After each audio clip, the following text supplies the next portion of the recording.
The story of Bloodyglaciers begins in a dwarf hold in the 249th year, when an ambitious but perhaps unlucky dwarf named Cinnamon ran afoul of the nobility and was given the dubious honor to lead an expedition to forsaken evil lands.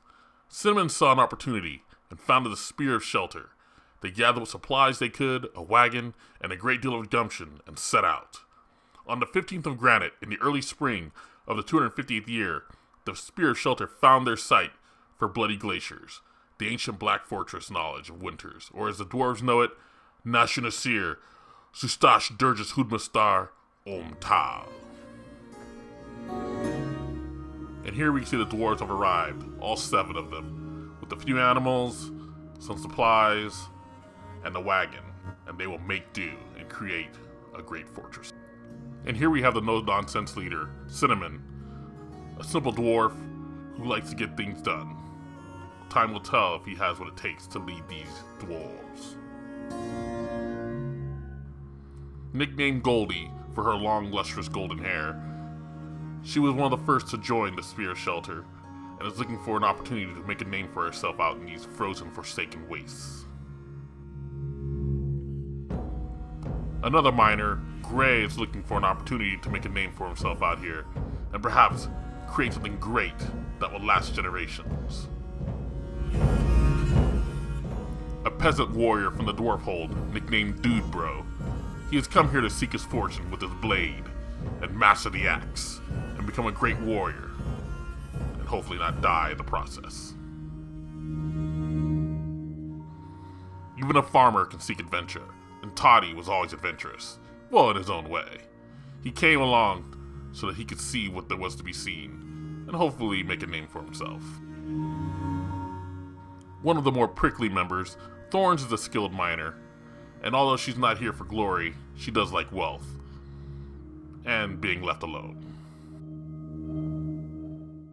And finally we have Olaf, a dwarf seeking to hone his axe and become the best warrior he can. Not for greatness, but for self-achievement. The dwarves got right to work. A temporary pen was created to house the animals. The dogs and cats were left alone so they could patrol around and get any vermin and protect the dwarves. Both Olaf and Dude Bro got suited up in armor to protect them from the foul creatures that inhabited these wastes. There could be any number of dangers.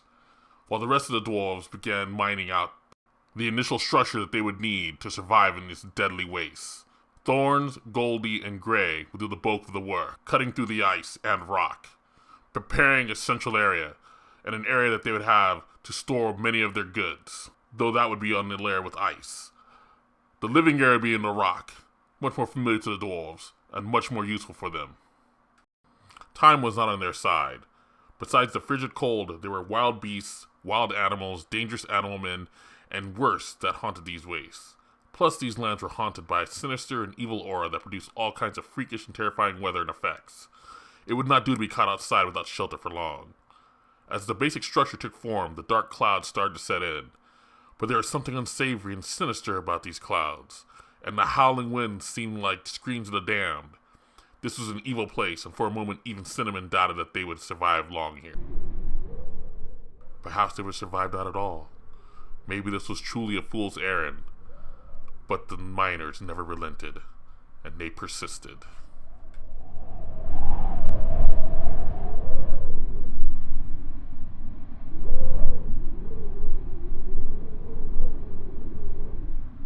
In the early spring, the dark clouds brought forth a terrifying black-blue sludge-like rain, like nothing the dwarves had ever seen. By the grace of the gods, it was not harmful, but it was unsettling, and got everywhere. The 7 dwarves were terrified by this freakish rain. Shelter was now even more critical.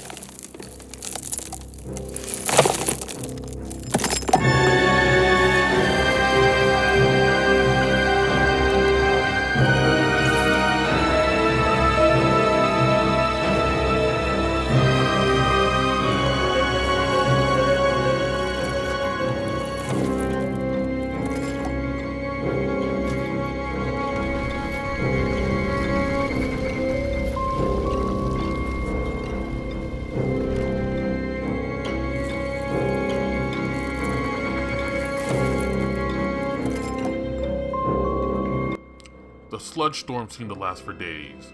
It covered all surfaces and the smell was intolerable. Olaf and Dudebro continued their patrol of the surface despite the condition, their allies depending on their keen axes in case of danger.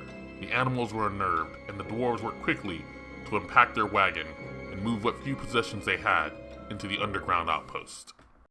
The outpost took shape.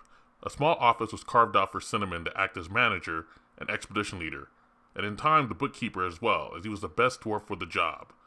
Workshops were finally created to cut stone and work the wood they brought with them into basic beds, furniture, and tools they would need to secure the outpost. The upper ice levels were carved out to create a large warehouse for goods they brought with them and to use for trade, though any kind of trade was optimistic given the terrifying conditions. The first challenge for Bloodyglaciers was nearly overcome. It was mid-spring now, and the dwarves had moved much of their activities beneath the surface of the ice.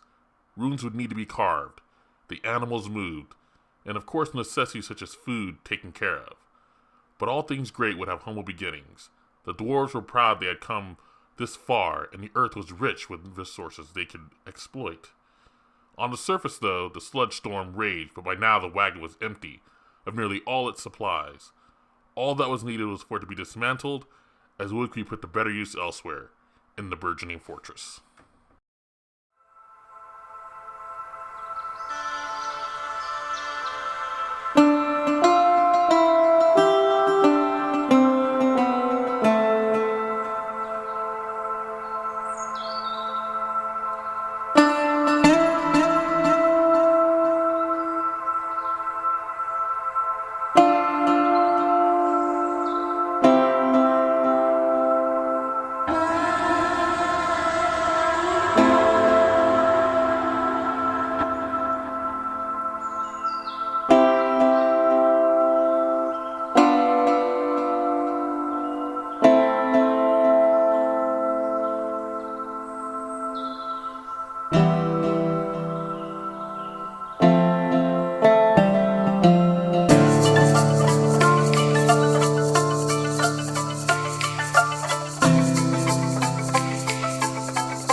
The outpost was coming along.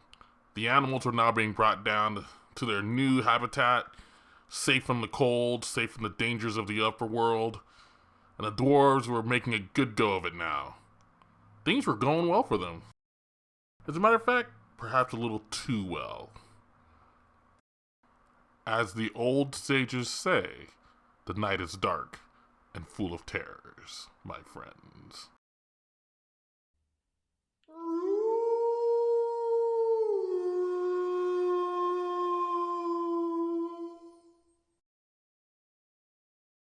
From the north came two white snow wolves, looking for prey, looking for food, and dwarf meat was back on the menu. Cinnamon had hoped to seal the outpost with stone hatches, but it was too little, too late. The hungry ice wolves had caught the scent of dwarf. The hunt was on. If prey was found, then more would come. The wolves would not pass up this chance for a meal on the lonely, cursed wastes. One of the ice wolves found the stairs down into the outpost and charged downward to find Toddy and Goldie unawares. It tried to maul the two dwarves, and they engaged the beast in battle.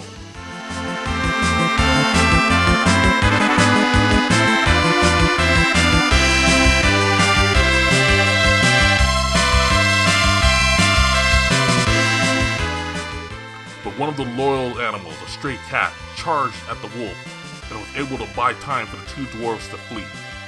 Both Olaf and Dudebro charged into battle versus the ice wolf, and after a vicious battle with the axe dwarves, they were able to slay it.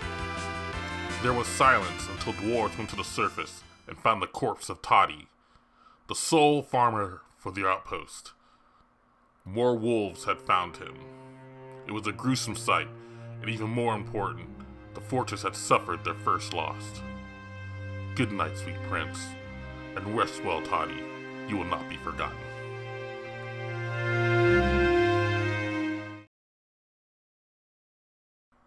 The spear of shelter had suffered a devastating blow.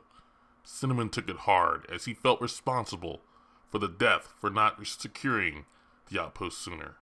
Olaf and Dudebro chased off the rest of the pack, though Dudebro was injured in the fighting, but he never shirked his duty. For now, the corpse of Toddy was left on the surface.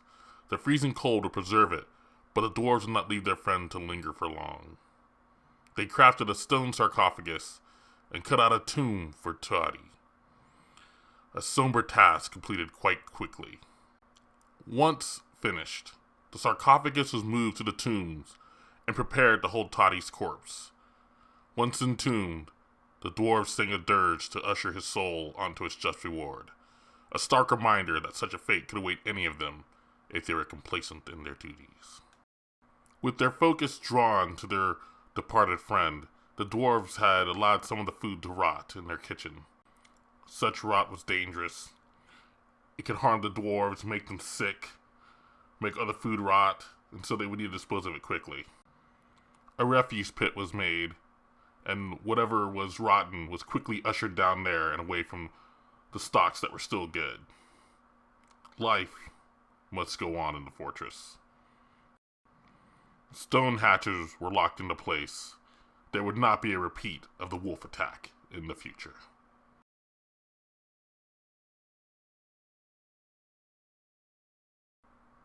In midsummer, the first migrants arrived at the outpost. The hatches were opened once the surface was seen as clear, and the migrants moved quickly across the waste and down into the shelter of Bloodyglaciers. Cinnamon was pleased, even if he still felt the bitter loss of Toddy. Fresh dwarven blood in the outpost would do them all some good. The hatches were secure once more, and they could focus on expansion and improving the surroundings. This was the good news everyone needed to lift their spirits. Things would turn around, hopefully.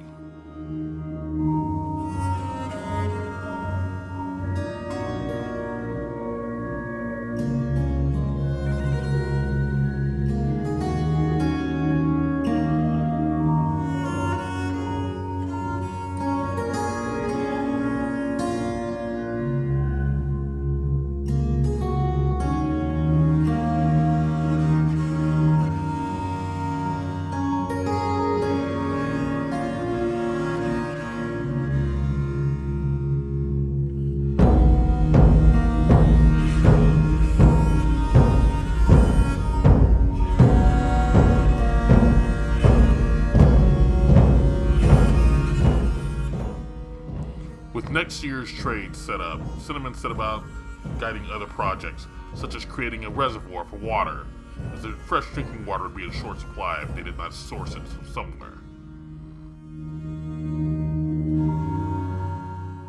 Dwarven merchants had arrived with shipwrecked gearshore, but some of their number had been held up by wolves, and in time they had to depart without doing any trade with Bloodyglaciers. This would have been devastating, but bad fortune for the fleeing merchants became good fortune for the fortress. Wolves accosted the merchants and their guards. They were slain on the ice. The dwarves, including the new migrants, were not one to waste anything and braved the sludge rain to bring in as many supplies as they could, giving them ample booze, food, and materials to use around the fortress. But Cinnamon looked grimly at the drinks. Without a farm to grow more plump helmets, the dwarves would be out of booze, which would be a sin against all dwarf kind. What they really needed was to breach the caverns deep in the earth. A dangerous venture, but what part of this expedition had not been dangerous? What he needed was a fresh perspective on their situation.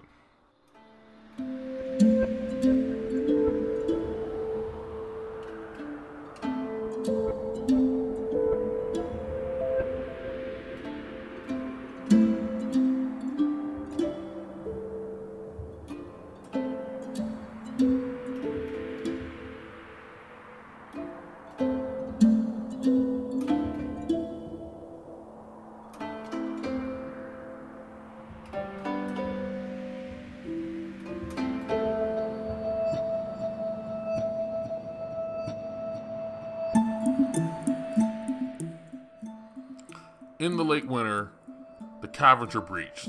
The dwarves found a ledge to look out over the water-filled caverns. This would provide them fresh water, food, and resources. New dangers too, but with risk comes great rewards. Cinnamon was pleased. They had survived the year. The first year at Bloodyglaciers had not been without peril, but they had survived. He glanced over his shoulder as dwarves brought down stone to create a ledge and wall to fortify the breach. The future of the fortress looked bright.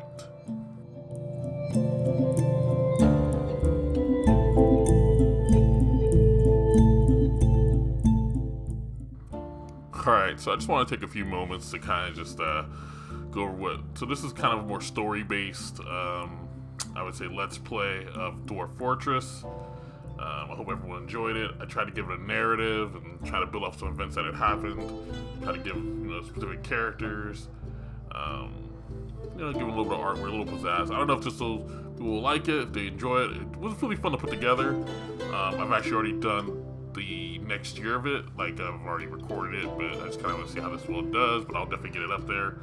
I'm definitely planning on doing something similar with a RimWorld Let's Play that I'm kind of working on, but to give you some feedback, see how you guys liked it. Hopefully you enjoyed it. It was sad to see Toddy go so quickly, but otherwise, this is a game I really enjoyed, so I really want to do it some justice, give it some fun. I might try to do something similar with Crusader Kings, although that one doesn't really need it as much, but, I'll give you everything, at least some fun. But, yeah, definitely give me some feedback, hopefully subscribe, and, yeah, hope you enjoyed this. Alright, I'm out. See ya.